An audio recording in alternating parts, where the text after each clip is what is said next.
And welcome back to New York Sports WickerMedia. I'm WAT2K99.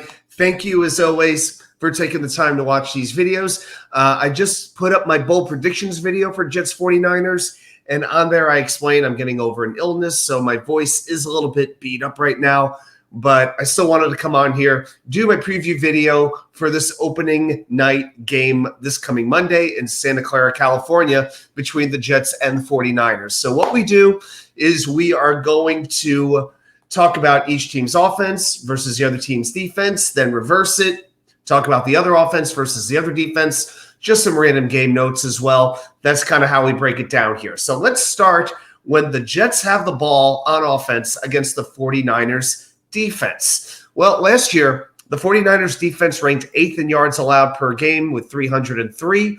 They came in third in points allowed per game, 17.5.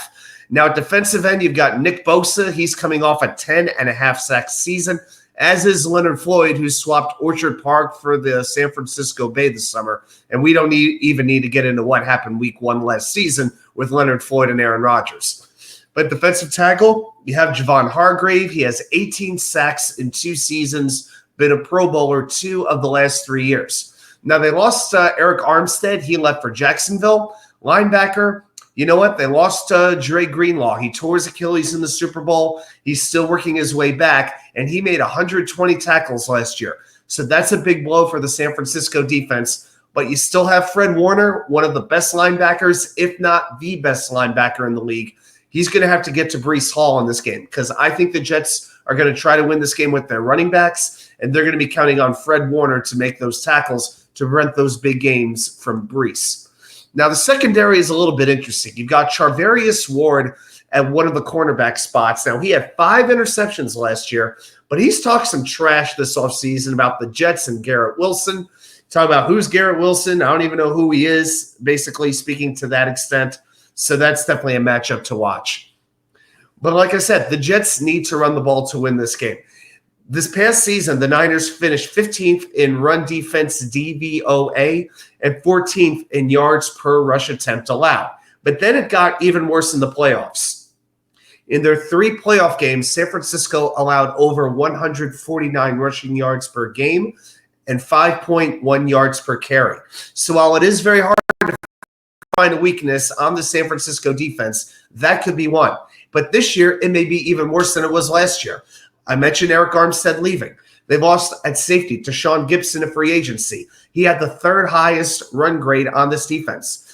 At the other safety, Talanoa Hufanga, 19 run stops last year, had the 4th highest run defense grade on the defense. Now, he's coming back from a torn ACL. He is activated. He is not expected to play as of right now.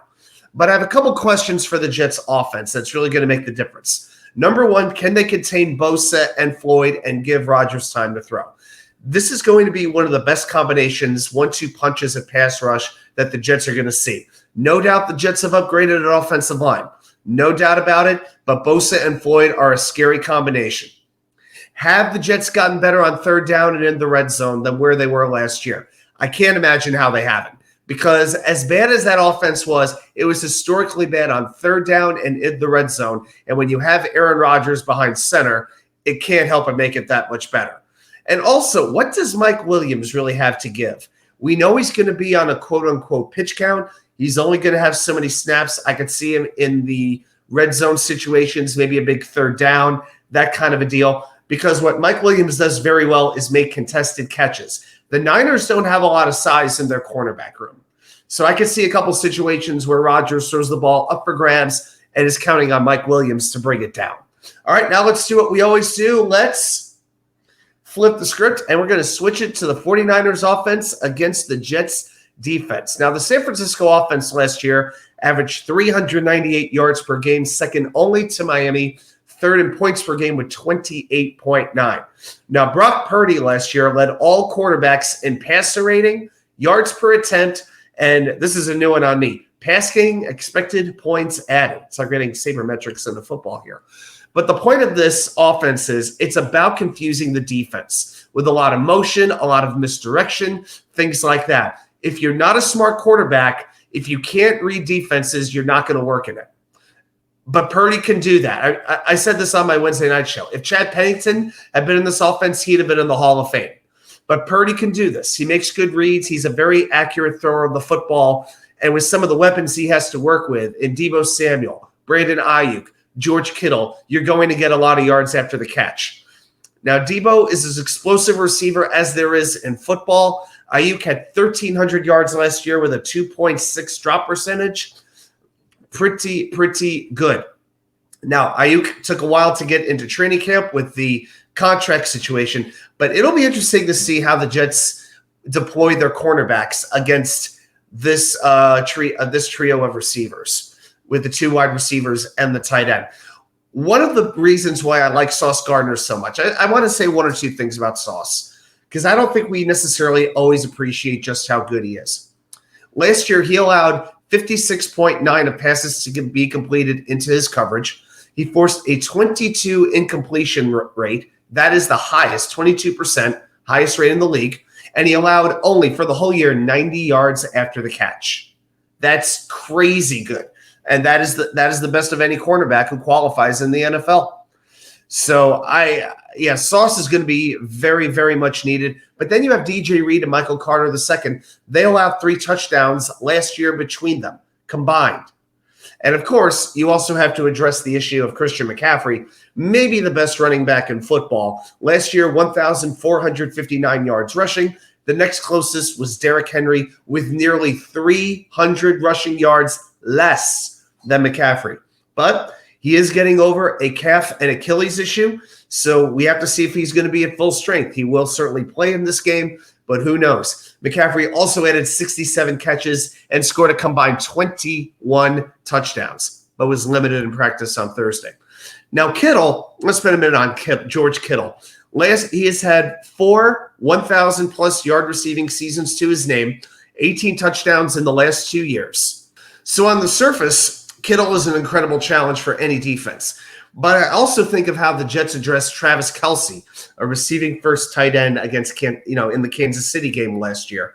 And for the most part, the Jets were using their linebackers to contain Kelce. And they held him to 6 catches, 60 yards, no touchdowns, and an interception on a pass that was targeted his way. So the Jets can contain tight ends better than they've used to. And again, going back to Kittle, he's had an issue with drops. Last year, he had an 8.8% drop rate, highest he's had since 2020. He caught just 37.5% of his contested catches. That's his lowest mark since 2018. So you wonder if Kittle's best days are behind him. Now, of course, San Francisco's offensive line gets a big boost with the return of Trent Williams, probably the best left tackle in all of football.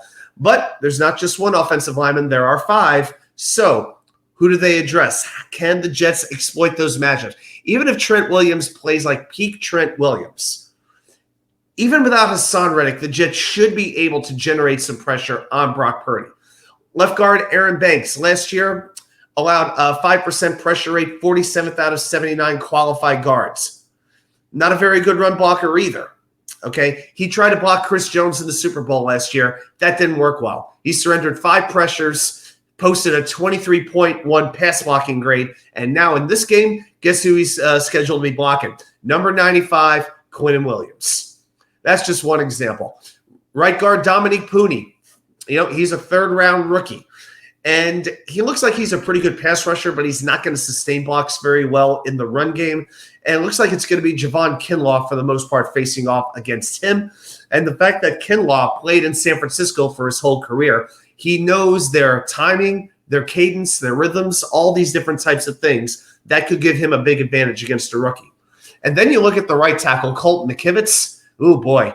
Last year, he allowed 9 sacks and 47 pressures. His pressure rate was 8.2%. That's 59th out of 73 qualified tackles. Decent enough run blocker, but you can definitely rush the passer. Even without Hassan Reddick, and God knows I wish the Jets had Hassan Reddick for this game. But between Will McDonald, Jermaine Johnson, even Michael Clemens, but I definitely think Takk McKinley, guys like that, count on if the pressure is able to happen. Count on it coming from the right side of the offensive line of the San Francisco 49ers. All right, let's give you a couple of other game notes. Turnovers, big deal. Last year, the Niners finished plus 10 in turnover differential. Only 4 teams were better. By comparison, the Jets were minus 6. The kicking game, Jake Moody of the Niners made 21 of 25 field goals. Only 25 field goal attempts last year. Wow. So he made 21 of 25, but he was only 6 of 9 from 40 yards and up. Whereas Greg Zuerlein went 35 of 38 and was 18 for 20 from 40 yards and up. The return game is going to be very interesting here with these new kickoff rules. San Francisco should be using Ronnie Bell and rookie wide receiver Jacob Cowing from Arizona. I think with the Jets, it'll definitely be Xavier Gipson doing the punt returning, and I think most teams are going to be using 2 returners. I expect the kick returners to be Gibson and one of the running backs, probably Isaiah Davis. I think eventually they'd like to put Malachi Corley there, but I think it's going to be Gibson and Davis to start off. And remember, this is the start of 3 games in 11 days for the Jets. The coaches are going to have to really manage the load well. That is your game preview for Jets 49ers. And remember, after the game, I will be putting up another video, the 3 key plays you may not remember that affected the outcome of the game. So definitely check that out. And of course, I'm here Wednesday nights at 6 p.m. Eastern for the live show. Everybody have a great rest of your day. And I'll see you right back here with more content from you know where. The Wicker Chair.